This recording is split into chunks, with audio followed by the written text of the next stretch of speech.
मेरे सास और ससुर हमेशा लड़ते रहते थे।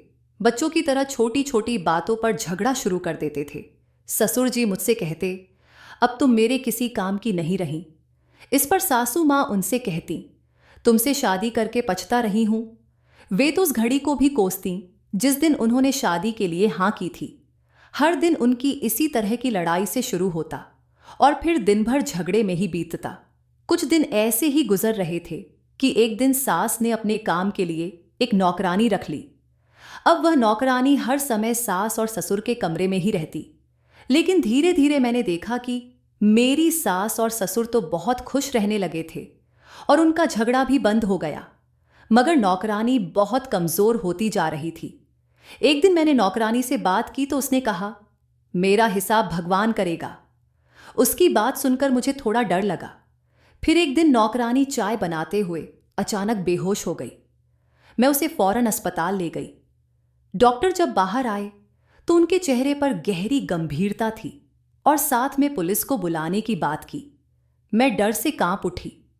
डॉक्टर ने जब मुझे उसकी रिपोर्ट दिखाई तो मेरे पैरों तले जमीन खिसक गई। उसके बाद की बातें मेरे लिए अजीब और भयावह थीं। मेरा नाम अंजलि है। मैं हैदराबाद की रहने वाली हूं। हम 3 भाई बहन थे। मेरे पिताजी ने अपने मोहल्ले में ही एक छोटा सा क्लिनिक खोला हुआ था और मेरी मां स्कूल में नौकरी करती थी। हमारा जीवन सामान्य लेकिन खुशहाल था। मैं चाहती थी कि मेरे दोनों बड़े भाई जल्दी शादी कर लें, लेकिन पिताजी कहते थे कि पहले बेटी का फर्ज निभाया जाए। बेटों की शादी तो बाद में भी हो सकती है। दादी को मेरी शादी की चिंता थी और उनका मानना था कि बेटियों की उम्र बढ़ने पर अच्छे रिश्ते नहीं मिलते। जैसे ही मेरी पढ़ाई खत्म हुई, दादी ने मुझे घर के कामों में लगा दिया। धीरे धीरे रिश्ते आने लगे। एक दिन पिताजी के एक दोस्त अपने बेटे के लिए मुझे देखने आए और दादी को वह लड़का बहुत पसंद आ गया। मेरी झटपट शादी कर दी गई। मेरे पति एक समझदार और शांत व्यक्ति थे। उन्हें शायरी और म्यूजिक का बहुत शौक था, लेकिन मुझे ये चीजें नहीं भाती थीं। मेरी नई शादी थी और मैं एडजस्ट हो रही थी। सास भी मुझे कभी किसी काम के लिए नहीं कहती थी, लेकिन मुझे महसूस होने लगा था कि मेरे पति मुझसे खुश नहीं हैं। वे हर समय किताबें पढ़ते रहते या म्यूजिक सुनते रहते। एक दिन मैंने उनसे पूछा कि वे मुझसे बात क्यों नहीं करते। इस पर वे गुस्से में बोले, तुम्हारे जैसी बातों में मुझे कोई दिलचस्पी नहीं है। तुमने मेरी जिंदगी मुश्किल बना दी है। उनका यह जवाब सुनकर मेरा दिल टूट गया। मैं मायके गई और दादी से अपने दिल की बात कही। दादी ने मुझे समझाया कि अपने पति के दिल में जगह बनाना आसान नहीं होता। एक पत्नी को धैर्य और समझ से काम लेना चाहिए। दादी की बातें सुनकर मैं ससुराल वापस आ गई और उनकी सलाह पर अमल करना शुरू कर दिया। मैंने अपने पति को समझने की कोशिश की, उनके शौक और रुचियों में दिलचस्पी लेना शुरू किया। धीरे धीरे मेरे पति का रवैया बदलने लगा। एक दिन मैंने अपने पति को सासू मां से कहते सुना, अंजलि अब पहले जैसी नहीं रही। वो अब समझदार और परवाह करने वाली है। यह सुनकर मेरा दिल खुशी से भर गया। मैंने दादी की सलाह पर चलकर अपने रिश्ते को नया रूप दे दिया था। मेरे पति मुझसे बहुत नाराज थे। उनका कहना था कि मैंने कम उम्र में बिना उनकी पसंद को ध्यान में रखे उनके साथ शादी कर ली थी। वे मेरे बारे में बोले, उसे कुछ भी सलीका नहीं है और आपने मेरे लिए इस बच्ची को चुन लिया। मैं आपका बेटा हूं, आपको मेरी पसंद का भी ध्यान रखना चाहिए था। उनकी बात सुनकर मेरी सासू मां ने उन्हें समझाया, बेटा अंजलि की मां का मुझ पर बड़ा एहसान है जो मैं कभी चुका नहीं सकती। अगर अंजलि कम पढ़ी लिखी है तो तुम उसे पढ़ा लो, उसे समझाओ। उम्र के साथ वह भी समझदार हो जाएगी। उनकी ये बातें सुनकर मेरी नजर में सासू मां का सम्मान और भी बढ़ गया। धीरे धीरे मेरे पति का बर्ताव मुझसे बदलने लगा। एक दिन वे मुझे कॉलेज लेकर गए और मेरा एडमिशन कराया। वे अब पहले की तरह मुझ पर गुस्सा नहीं करते थे, बल्कि मेरी परवाह करने लगे थे। मैं भी उनकी हर बात का ध्यान रखने लगी थी, जैसे मेरी दादी ने मुझे सिखाया था। मेरे पति के परिवार में एक ननद और एक देवर भी थे। मेरी ननद की शादी हुई थी, लेकिन उसकी अपने पति से नहीं बनती थी और उनकी शादी तलाक तक पहुंच चुकी थी। मेरे ससुराल में सब ठीक चल रहा था, लेकिन मुझे महसूस होने लगा कि मेरी ननद का पति जब भी हमारे घर आता तो मुझे अजीब तरह से देखता। मुझे उसकी नज़रें बिल्कुल भी ठीक नहीं लगती थीं, इसलिए मैं उससे दूर ही रहती थी। इन्हीं दिनों मेरे पति के एक दोस्त की शादी थी जिसमें वे अकेले ही गए थे। अचानक मुझे एक अनजान नंबर से फोन आया। उस व्यक्ति ने कहा, अंजलि, मैं तुम्हें पसंद करता हूं और जानता हूं कि तुम अपने पति से खुश नहीं हो। चलो हम यहां से भाग चलते हैं। यह सुनकर मैं घबरा गई। मुझे समझ नहीं आ रहा था कि मुझे ऐसे फोन क्यों आ रहे हैं। मैंने अपने पति को बताने की कोशिश की, लेकिन डर के मारे कुछ कह नहीं पाई। धीरे धीरे ऐसे ही कॉल्स आने लगे जिससे मैं बहुत परेशान रहने लगी थी। एक दिन फिर फोन आया और उधर से एक लड़की की आवाज में कहा गया, मैं तुमसे प्यार करता हूं, तुम्हें किसी और के साथ नहीं देख सकता। यह सुनकर मुझे बहुत गुस्सा आया। मैंने कह दिया, मैं अपने पति के साथ बहुत खुश हूं, कृपया मेरा पीछा छोड़ दो। लेकिन मुझे यह नहीं पता था कि मेरे पति ने यह सारी बातें सुन ली थीं। इस घटना के बाद मेरे पति का व्यवहार बदलने लगा। उन्होंने मुझसे कॉलेज जाने से मना कर दिया और कहा कि घर पर ही रहो और घर का ध्यान रखो। मेरे समझाने पर भी वे मान नहीं रहे थे। मुझे लगा कि अब हमारे बीच सब कुछ ठीक नहीं रहा। मेरी ननद भी हमारे घर आई हुई थी और कहती कि सारे फसाद की जड़ तुम हो। उसकी इन बातों से मुझे तकलीफ होती, पर मैंने कोई प्रतिक्रिया नहीं दी। मैंने अंततः यह सब बातें अपनी दादी को बताईं। उन्होंने मुझे सलाह दी कि अपने पति को सब कुछ साफ साफ बता दूं, क्योंकि पति पत्नी का रिश्ता विश्वास पर टिका होता है। अगले दिन मैंने हिम्मत कर अपने पति को पूरी बात बता दी। वे चुपचाप कमरे से बाहर चले गए। मुझे एहसास हुआ कि शायद उन्हें इस बात से तकलीफ हुई होगी। कुछ दिनों बाद मेरी ननद के ससुराल से लोग आए और उन्होंने उसे अपने घर ले गए, क्योंकि उसका पति जेल में था। उसकी इस हालत के कारण हमारे घर का माहौल भी बिगड़ गया था और मेरे सास ससुर में भी झगड़े बढ़ने लगे थे।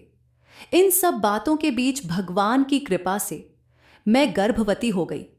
यह सुनकर मेरे पति बेहद खुश हुए और उन्होंने मुझे कहा, मैं जानता हूं कि तुम्हारे साथ जो कुछ भी हुआ वह तुम्हारी गलती नहीं थी। मुझे तुम पर पूरा भरोसा है। 2 साल से हम साथ हैं और मैं जानता हूं कि तुम कितनी सच्ची और ईमानदार हो। यह सुनकर मैं बहुत खुश हुई। मेरे पति ने तब मुझे बताया कि फोन पर परेशान करने वाला मेरी ननद का पति था। उसकी आदत ही ऐसी थी और इस वजह से मेरी ननद की उससे बनती नहीं थी। उसने कई औरतों को परेशान किया था और इसी कारण अब वह जेल में है। इस घटना के बाद मेरी जिंदगी में धीरे धीरे खुशियां लौट आईं। अब मेरे सास ससुर भी मुझसे खुश रहते थे और घर में एक सुखद माहौल था। मैंने अपने रिश्तों को समझदारी से संभालने की ठानी और अपना घर खुशहाल बनाने में सफल रही। उसे किसी बात का अंदाजा नहीं है और ना ही उसे कोई तमीज है। आपने कम उम्र की बच्ची को मेरे साथ जोड़ दिया है। मैं आपका बेटा हूं। आपको मेरे बारे में भी सोचना चाहिए था, मेरी पसंद को भी देखना चाहिए था। मुझे लगा था आप मेरी पसंद का ख्याल करेंगे, लेकिन मेरे पति ने अपनी बात बीच में ही रोक दी। मेरी सास ने कहा, तुमने तो मुझे डरा ही दिया था, मैं तो कुछ और ही सोच रही थी। असल में अंजलि की मां ने मुझ पर बहुत बड़ा एहसान किया है और मैं उसे चुका नहीं सकती। अगर अंजलि कम पढ़ी लिखी है तो क्या हुआ? तुम उसे पढ़ा सकते हो, समय दे सकते हो, उसे समझा सकते हो। अभी वह छोटी है, जैसे तुम चाहोगे वैसे ही ढल जाएगी। वैसे भी घर बनाने के लिए पढ़ाई नहीं, समझदारी चाहिए होती है। रिश्तों को निभाने और बड़ों का आदर करने की सीख जरूरी है। उसकी बुराइयों को छोड़कर उसकी अच्छाइयों पर ध्यान दो, उसे प्यार से देखो। मेरे पति चुपचाप सर झुकाए बैठे रहे और मेरे मन में मेरी सास के लिए सम्मान बढ़ गया। मेरी मां भी यही कहती थी, तेरी सास बहुत अच्छी औरत है, वह तुम्हारे साथ कभी कुछ गलत नहीं होने देगी। उसे खुद जिंदगी में बहुत दर्द सहना पड़ा है। जितना तुम उसे प्यार दोगी वह तुम्हें उससे ज्यादा प्यार देगी। पता नहीं मेरी मां ने मेरी सास का क्या एहसान उतारा था, पर उस दिन के बाद से मेरे पति का व्यवहार बदल गया। एक दिन वे मुझे कॉलेज ले गए और मेरा एडमिशन करवा दिया। मैं नखरे दिखा रही थी, पर उनके लिए हर काम करती थी। धीरे धीरे मेरे पति भी मेरे करीब आने लगे। मैं उन्हें पुरानी बातें याद दिलाती तो वे माफी मांग लेते। मुझे एहसास हुआ कि मेरे पति बहुत अच्छे इंसान हैं। एक दिन मेरे पति के दोस्त की शादी थी जिसमें वे अकेले गए। अचानक एक अनजान नंबर से फोन आया। अंजलि, मैं तुम्हें पसंद करता हूं। मुझे पता है तुम अपने पति से खुश नहीं हो। अगर तुम कहो तो हम यहां से भाग सकते हैं। मैंने फोन काट दिया, लेकिन मैं बहुत डर गई थी। अब तो मेरे मोबाइल पर ऐसे फोन रोज आने लगे थे। मैं घबराई हुई थी और अपने पति को बताने से डर रही थी। एक रात एक लड़की का फोन आया। उसने कहा, मैं तुमसे प्यार करता हूं और तुम्हें किसी और के साथ नहीं देख सकता। मैं डर के मारे पसीने में भीग गई। मैंने कहा, मैं शादीशुदा हूं और अपने पति के साथ बहुत खुश हूं। यह सुनकर उसने फोन काट दिया। मुझे नहीं पता था कि मेरे पति ने सब सुन लिया था। इसके बाद उनके व्यवहार में बदलाव आ गया। मेरे पति ने मुझसे कहा कि अब घर में रहो और घर का काम संभालो। फोन पर आने वाले अजीब कॉल्स से मैं परेशान थी। आखिरकार मैंने हिम्मत कर अपने पति को सब कुछ बता दिया। वे बिना कुछ कहे कमरे से बाहर चले गए। मुझे समझ में आ गया था कि कोई भी पति ये बातें बर्दाश्त नहीं कर सकता। कुछ समय बाद हमारी नंद का पति जेल में था और हमें नहीं पता था क्यों। फिर मेरी सास की तबीयत बिगड़ने लगी। एक दिन उन्होंने मुझे बताया कि वह नौकरानी असल में मेरी नंद की बेटी है, जो एक समय में घर से भाग गई थी। मेरी सास ने कहा, तुम उसे नौकरानी समझ रही थी, लेकिन वो मेरी बहन की बेटी है। मैं उस पर अत्याचार कर रही थी ताकि उसे वही दर्द मिले जो मुझे मिला। लेकिन अब जब मैं अपने पोते को देखती हूं, मुझे एहसास होता है कि यह सब गलत था। कुछ समय बाद मेरे बेटे का जन्म हुआ और घर में खुशियां लौट आईं। मेरी सास ने मेरी नंद की बेटी को अपनी छोटी बहू के रूप में स्वीकार कर लिया। घर में अब सब ठीक चल रहा है और हम सब मिलजुल कर खुश हैं। दोस्तों, अगर आपको हमारी कहानी पसंद आई हो तो वीडियो को लाइक करें, चैनल को सब्सक्राइब करें और नोटिफिकेशन बेल को दबाना न भूलें, ताकि हमारी हर नई अपडेट सबसे पहले आपको मिल सके।